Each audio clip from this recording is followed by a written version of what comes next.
Bon, salut tout le monde, c'est Nico, et aujourd'hui, comme vous l'avez vu au titre et à la miniature, on parle de Kylian Mbappé. En ce moment même, il est considéré par beaucoup de personnes comme le principal responsable de l'échec des Français à l'Euro 2020. Un peu comme Fred l'a été en 2014 pour le Brésil. Sauf que dans les deux cas, l'échec est plus collectif.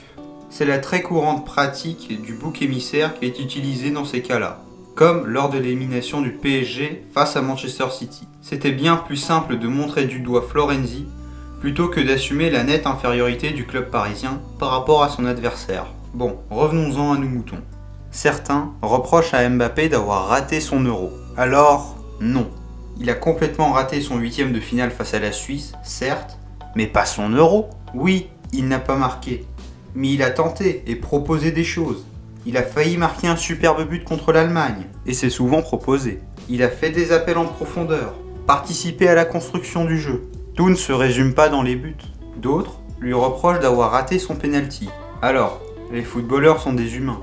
Comme moi, comme vous derrière votre écran. Chaque être humain peut échouer dans sa vie.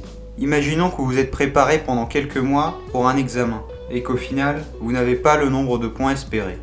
Pourtant, vous êtes préparé pendant longtemps. Et puis, il y a beaucoup de grands joueurs qui ont raté des pénaltys pourtant très importants, tels que Lionel Messi.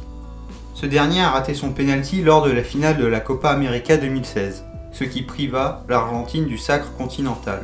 Ou bien en 2012, lorsqu'il rate son pénalty face à Chelsea, ce qui priva Barcelone de la finale cette année-là.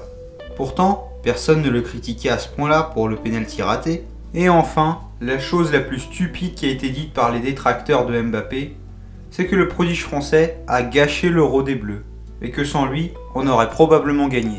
Alors, je pense que même avec Messi, dans notre équipe, on n'aurait quand même pas gagné cet Euro. Pourquoi cela, me diriez-vous ?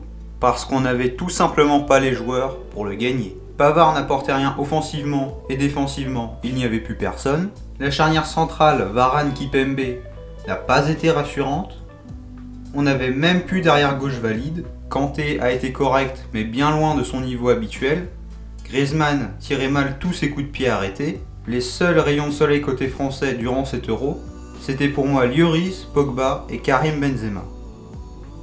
Comment voulez-vous gagner un Euro avec cette équipe-là ? Alors, arrêtez s'il vous plaît de critiquer Mbappé à tort et à travers. Bref, en attendant, prenez soin de vous, c'était Nico. Bye tout le monde.